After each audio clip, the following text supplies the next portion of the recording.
বন্ধুরা, আজ আমাদের বাগানে চলে এসেছি শাক তুলতে। শাক দিয়ে একটা নতুন রেসিপি শুরু করব।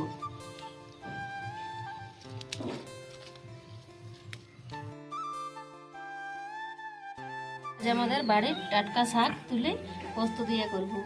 আপনারা কিন্তু ভিডিওটা শেষ পর্যন্ত দেখবেন।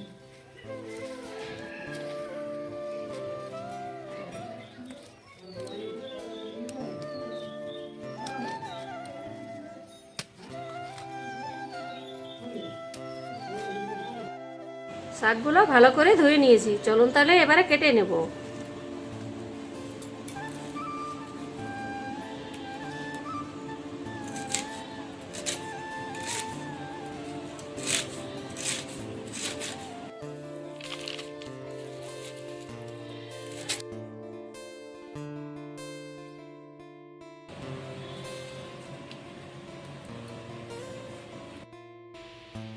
কড়াই গরম হয়ে গেছে, সরিষার তেল দিয়ে দিচ্ছি।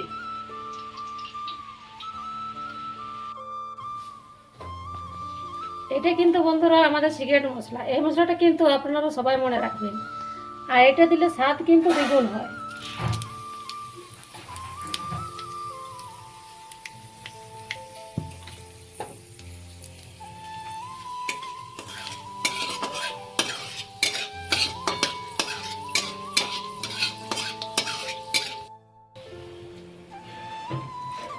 ফোড়ন কিন্তু আমাদের ভালোভাবে ভাজা হয়ে গেছে। এবারে শাকগুলো, ধুয়ে রাখা শাকগুলো ঢেলে দিচ্ছি।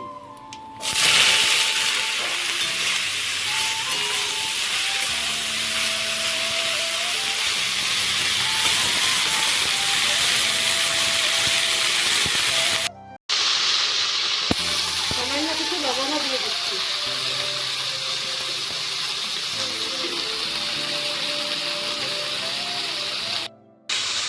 সামান্য কিছু হলুদ গুঁড়ো দিয়ে দিচ্ছি।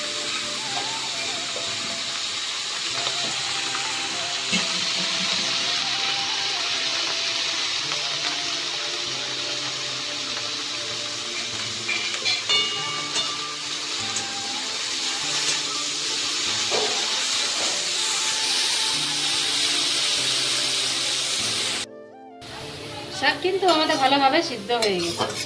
এবারে পোস্ত দিয়ে নামিয়ে দেব।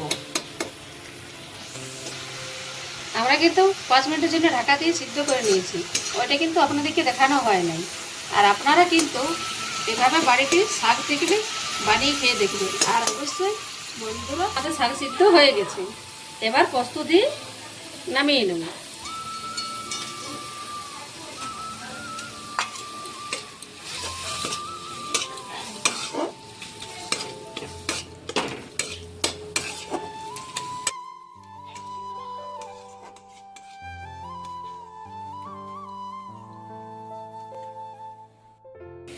বাটিয়ে লাগা পোস্তটা কিন্তু ফেলবেন না, জল দিয়ে ধুয়ে দিয়ে দিবেন।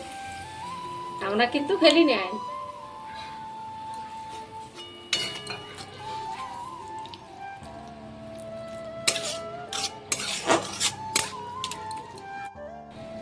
রান্না আমাদের হয়ে গেছে।